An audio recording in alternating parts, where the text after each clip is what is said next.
Let's get right into it. Number 8. The Monster Study, Imagine being an orphan in 1939. Imagine a couple of friendly university researchers show up and decide to use you as their personal guinea pig.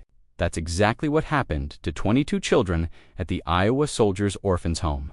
A psychologist named Wendell Johnson, who ironically had a stutter himself, wanted to prove that stuttering was a learned behavior, not a genetic flaw.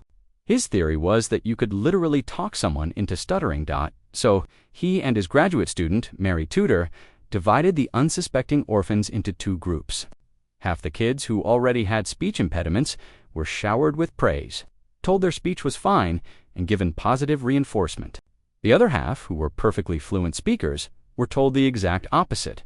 Tudor relentlessly criticized them, telling them their speech was not normal, that they were beginning to stutter, and that they should never speak unless they could do it right. The results were as predictable as they were monstrous. The children who received positive feedback became more confident, while the fluent kids who were told they had a problem developed one. They became withdrawn, anxious, and started to exhibit the very stuttering behaviors the researchers were looking for. They grew hesitant to speak, embarrassed by interruptions they never had before. The experiment didn't just give them a speech impediment, it crushed their self-esteem. The study was so obviously cruel that Johnson's own colleagues secretly nicknamed it the Monster Study. He never even published the results, probably because he knew it would tank his career. For their trouble, the surviving orphans later sued the state of Iowa and won a settlement for the lifelong psychological damage they endured. Basically, Johnson proved his hypothesis. But the only thing he really taught the world is that if you tell a child they're broken, they'll believe you. Number 7. The Landest Facial Expressions Experiment Ever. Wonder if your face does the same weird scrunchy thing as everyone else's when you smell something gross. In 1924, a psychology graduate student named Carney Landis decided to find out. He wanted to know if all humans share universal facial expressions for emotions like joy, shock, and disgust. It's a decent question, but his methods were questionable. He gathered a group of students, drew black lines on their faces to track their muscle movements, and then proceeded to throw a series of increasingly bizarre situations at them. First, it was pretty tame stuff. Smell some ammonia, listen to jazz music. But when that didn't produce the dramatic reactions he wanted, Landis escalated things. He made them look at pornography, put their hands into a bucket of live frogs, and even set off firecrackers under their chairs. But the grand finale was the real kicker. Landis brought out a live rat and told the participant to decapitate it with a knife. Unsurprisingly, most people were horrified and refused. But here's the truly messed up part. 2/3 of the participants, after some prodding, actually did it. These were ordinary students with no training in how to humanely dispatch a rodent, resulting in a prolonged and gruesome ordeal for the poor animal. And for the 1/3 who held their ground and refused, Landis would just grab the knife and do it himself right in front of them. After all that, the conclusion was a total bust. It turns out people make all sorts of different faces for the same emotion. The only thing Landis really proved was that a guy in a lab coat can convince a shocking number of people to do something truly awful. So, next time you see a weird stock photo of someone making a pained face, just be glad you weren't in Landis's lab. Number 6. The Pit of Despair. You thought the Monster Study was bad. Buckle up, because we're about to visit the work of Harry Harlow, a man who dedicated his life to proving that love is real by using methods that were completely devoid of it. In the 1970s, Harlow wanted to study depression. But since he couldn't exactly give a rhesus monkey a tiny therapist and a prescription for Zoloft, he decided to create depression from scratch. His solution was a device he cheerfully named the Pit of Despair. This wasn't some metaphorical pit, it was a literal one. Harlow built a steep-sided stainless steel chamber with a wire mesh floor. Baby monkeys were placed inside alone for up to 10 weeks. They had food and water, but zero contact, zero comfort, and zero stimulation. The chamber was designed to be the most soul-crushing environment imaginable. The monkeys would spend their first few days trying to climb the slippery walls, only to fall back down again and again. Eventually, they just gave up. They'd huddle in a corner, rocking back and forth, utterly detached from the world. When they were finally let out, they were, to put it mildly, ruined. They were socially inept, emotionally vacant, and terrified of everything. They wouldn't play with other monkeys, and many refused to eat, starving themselves to death. Harlow's conclusion that even a short period of total isolation could cause profound and persistent psychological damage. It was a groundbreaking discovery that helped us understand the importance of social bonds. But it came at the cost of systematically breaking the minds of helpless animals. He basically invented a torture chamber to prove that being tortured is bad for you. Thanks, science. Number 5. The John Jones case. This one isn't a formal experiment, but it's a case study so infamous it changed the way we think about gender identity forever. It all started in 1965 with a baby boy named David Reimer. After a botched circumcision destroyed his penis, his parents were desperate. They turned to a psychologist named Dr. John Money, who had a radical theory. Gender identity was entirely learned. He believed you could raise a boy as a girl, and as long as you were consistent, everything would be fine. He saw David as the perfect tragic opportunity to prove his point. So, at Money's urging, David's parents agreed to raise him as a girl named Brenda. He underwent castration and was given female hormones. Money published glowing reports about the case, hailing it as a massive success. He claimed Brenda was a happy, well-adjusted little girl who loved dresses and hated getting dirty. It was the ultimate proof that nurture, not nature, determined who we are. Except it was all a lie. Brenda was miserable. From a young age, she rejected dolls, ripped off her dresses, and tried to pee standing up. She was bullied relentlessly at school and felt profoundly out of place in her own body. Money ignored all of this, dismissing it as a phase and pressuring the family to continue the charade. Finally, when Brenda was 14 and threatening suicide, her parents told her the truth. The relief was immediate. Brenda instantly decided to live as a man. Taking the name David, he underwent surgeries to reverse the process, got married, and became a stepfather. But the psychological trauma was too deep. After years of struggling with depression, David Reimer took his own life at the age of 38. The case was a catastrophic failure that proved the exact opposite of Money's theory. Gender identity is an innate, biological reality, not a blank slate you can write on. Number 4. The Milgram experiment. How far would you go for science? Would you shock a complete stranger just because a guy in a lab coat told you to? In 1961, Yale psychologist Stanley Milgram decided to find out, and the answer was, frankly, disturbing. Milgram wanted to understand how ordinary people could participate in atrocities like the Holocaust. His theory was that people are surprisingly willing to obey authority, even when it goes against their own conscience. The setup was simple but ingenious. Participants were told they were part of a study on memory and learning. They were assigned the role of teacher, while another person, an actor, was the learner. The teacher's job was to read word pairs to the learner.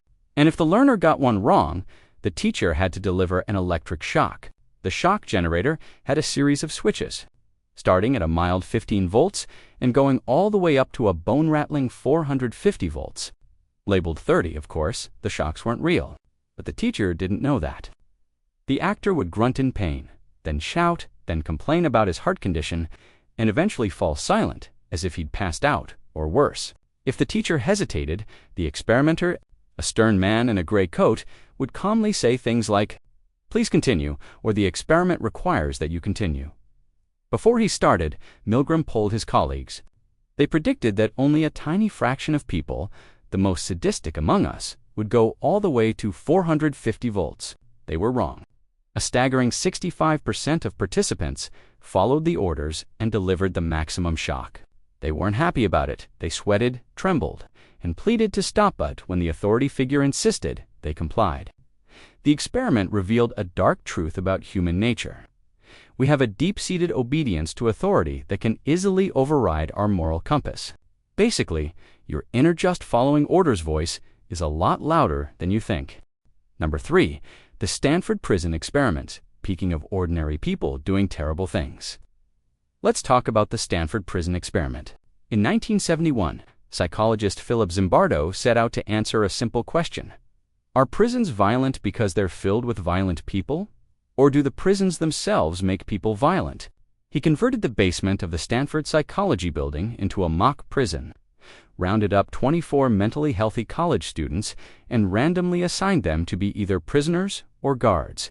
The experiment was supposed to last 2 weeks. It didn't even make it to 6 days. The guards were given uniforms, wooden batons, and mirrored sunglasses to create a sense of anonymity. The prisoners were arrested at their homes by real police, stripped, deloused, and given numbered smocks to wear. Within hours, the roles started to feel a little too real. The guards, who were just regular students a day earlier, became sadistic and authoritarian. They subjected the prisoners to humiliating punishments, like forcing them to do push-ups with a guard's foot on their back or cleaning toilets with their bare hands. They used sleep deprivation, solitary confinement, a tiny closet, and psychological manipulation to maintain control. The prisoners, in turn, became passive, helpless, and emotionally broken. Some had full-blown mental breakdowns. The situation spiraled out of control so quickly that Zimbardo, who was acting as the prison superintendent, lost his own objectivity. It took an outside observer, his then-girlfriend and future wife, to point out the obvious. He was running a chamber of horrors. The experiment was shut down immediately. Zimbardo proved his point with terrifying clarity. Put good people in an evil place, and the place will win. It showed that the power of a situation can be so overwhelming that it can make monsters and victims out of anyone. Number 2. Little Albert before there was the monster study. There was Little Albert? In 1920, behaviorist John B. Watson wanted to prove that all human emotions were just conditioned responses. He believed that fear, love, and anger weren't innate, they were learned. And what better way to prove that than by teaching a baby to be afraid of something completely harmless? His subject was a 9-month-old infant known to history as Little Albert. Albert was, by all accounts, a chill baby. He was stable, calm, and rarely cried. Watson started by showing him a variety of objects: a white rat, a rabbit, a dog, a monkey, and some masks. Albert was curious, but unafraid. He even tried to play with the rat. Then, the experiment began. Every time Albert reached for the fluffy white rat, Watson would sneak up behind him and smash a steel bar with a hammer. The loud, sudden noise terrified Albert, making him burst into tears. They repeated this over and over. Rat, bang, rat, bang. Soon, just the sight of the rat was enough to make Albert cry and crawl away in terror. Watson had successfully conditioned a phobia into a child, but he didn't stop there. He found that Albert's fear had generalized. The baby was now terrified of anything white and fluffy: the rabbit, a fur coat, a Santa Claus mask, and even Watson's own white hair. He had taken a perfectly happy baby and systematically installed a panic button in his brain. The worst part, Watson and his team never deconditioned him. They never taught him not to be afraid. Albert's mother moved away before they could, so for all we know, he grew up with a lifelong, inexplicable terror of fuzzy things. The experiment is a landmark in psychology, but it's also a masterclass in how to be a terrible person in the name of science.